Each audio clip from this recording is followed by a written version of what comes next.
Olá a todos, eu me chamo Kelly Renata Correia de Matos, sou doutoranda do Programa de Pós-Graduação em Educação em Ciências Química da Vida e Saúde da Universidade Federal de Santa Maria, que fica na região central do Rio Grande do Sul, no Brasil. E eu vou apresentar para vocês a nossa proposta de trabalho intitulada como Os atores envolvidos no processo de elaboração da Base Nacional Comum Curricular no Brasil, as interfaces entre o público e o privado. Eu elaborei essa apresentação e esse trabalho juntamente com as minhas colegas de pesquisa, Poliana Antunes da Rosa, Ricele Gomes, Michele Bordolha Mestoy, sob orientação do professor doutor Luiz Caldeira Brant de Tolentino Neto.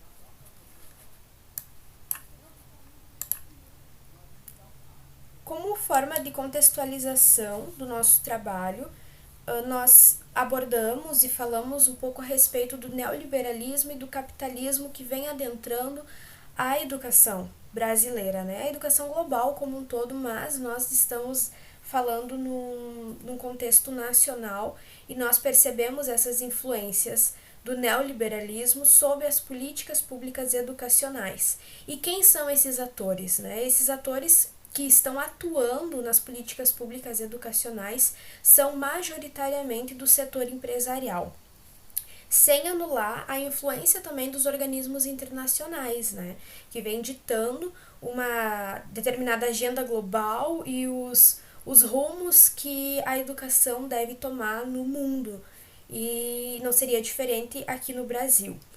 Diante disso, nós temos o que nós chamamos de organizações da sociedade civil de interesse público. Então, além do setor público, do setor privado e da sociedade civil, nós temos essas OCIP, que é uma maneira de o setor privado conseguir influenciar no setor público com um viés filantrópico.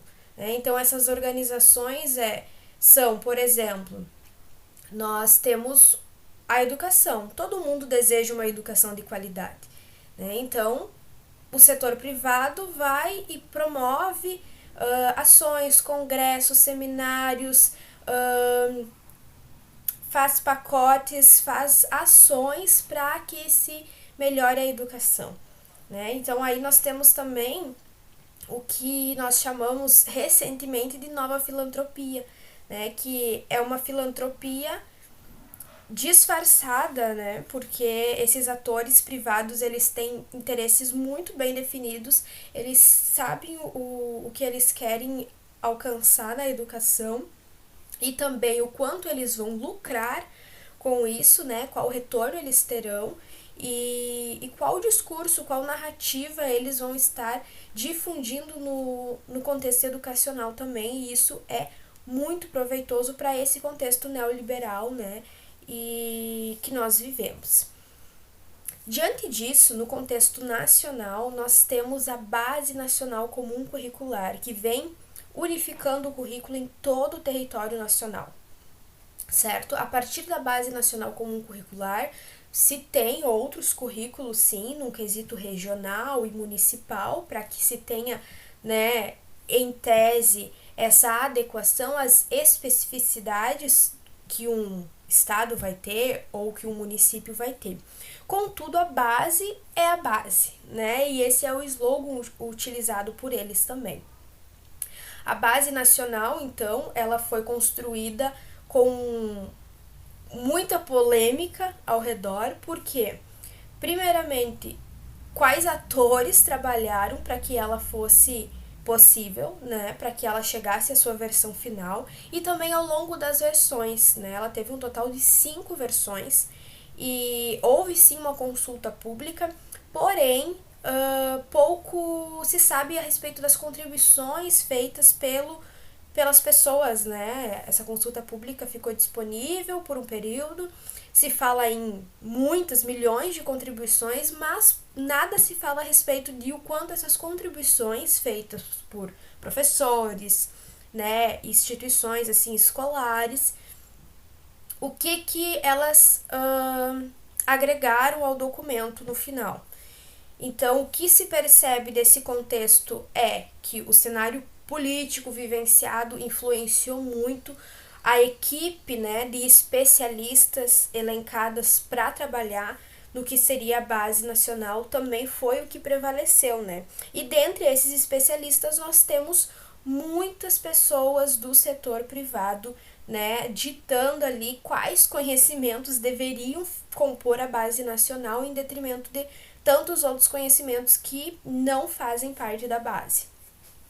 E diante disso, nós discutimos como essa relação, né, de neoliberalismo do setor empresarial, né, propriamente dito, quando se fala em setor privado, como elas têm relação com o estabelecimento de parcerias público-privadas. E futuramente até, né, o nosso estudo ele ainda vai discutir muito brevemente a questão das parcerias público-privadas, porque como é de conhecimento, né, a base nacional ela foi homologada em 2018, então quando se estava ainda em processo de atuação dessa política, nós já passamos, né, por um momento difícil de pandemia, né, que se estende ainda até o presente momento. Então essas parcerias ainda não estão tão claras, tão difundidas no contexto educacional e por isso não serão tão abordadas aqui neste texto e nessa apresentação, mas sabe-se, né, por estudos que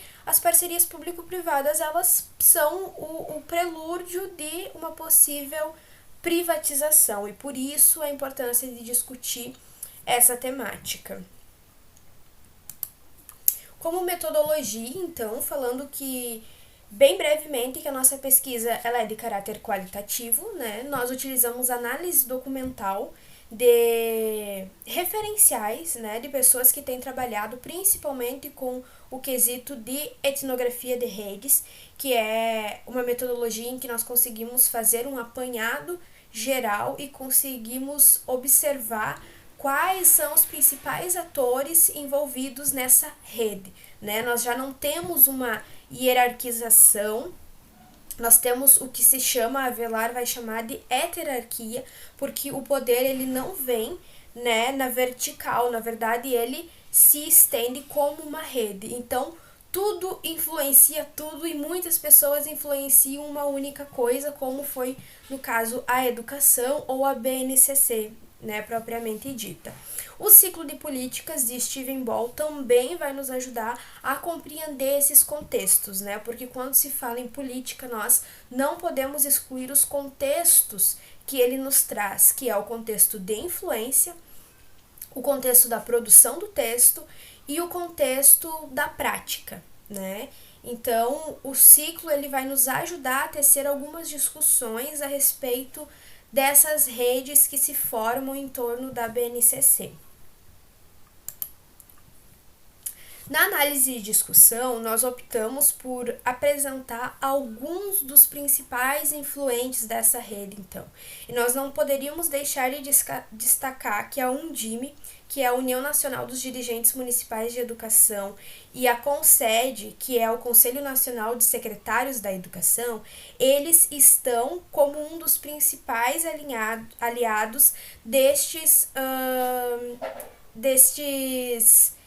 representantes desses atores do setor privado, tá? Então eles vão aparecer sim, né? Porque eles normalmente eles estão envolvidos, eles precisam estar envolvidos na construção de uma BNCC, por exemplo, e eles dão abertura e eles se relacionam também com esse setor privado que busca influenciar, que busca auxiliar, né, na construção desses documentos. Então aqui nós poderíamos trabalhar com muitos atores envolvidos, porque dentro, por exemplo, do Todos pela Educação, nós temos uma série de outros atores que estão ligados, né? Que são aliados do Todos pela Educação e é infinito a rede. Então, por isso, nós elencamos alguns aqui para que a gente consiga discutir e tecer algumas, né, discussões que sejam relevantes a partir de alguns exemplos. O Todos pela Educação, então, foi super importante para o estabelecimento da BNCC. Ele é principalmente formado pelo setor empresarial, né?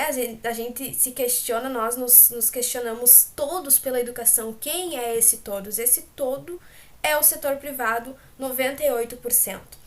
Outro ponto, o GIF, que é o Grupo de Institutos, Fundações e Empresas. Este é um grupo que está em ascensão e que apoia, né, nessa nova filantropia, muitas causas, inclusive a educação. E nós estamos falando aí, só por exemplo, deste grupo, de 160 pessoas, né, 160, desculpa, instituições, fundações ou empresas que compõem, que fazem parte. Certo? Além disso, nós temos o Instituto Ayrton Senna, Instituto Natura, Itaú, Unibanco. Então, só para apresentar assim um pouco do leque, né, de atores envolvidos na BNCC, que serão melhor discutidos e analisados no texto completo. Como considerações finais, é importante nós falarmos então que sim, nós não podemos negar isso, ao contrário, nós devemos discutir e trazer essas questões para o contexto acadêmico, né, produzir sobre isso para que esteja bem esclarecido que sim, há influências mercadológicas no cenário educacional, há um projeto hegemônico para a educação brasileira, né, e que o setor empresarial, como o CIPES, vem sim ditando essas novas políticas educacionais. E com isso nós temos o quê? Uma ascensão de cultura, de metas, e também o estabelecimento, o fortalecimento das avaliações em larga escala, né, e consequentemente de rankings, de competição, de responsabilização, bonificações e tudo, né, que essas avaliações podem acarretar.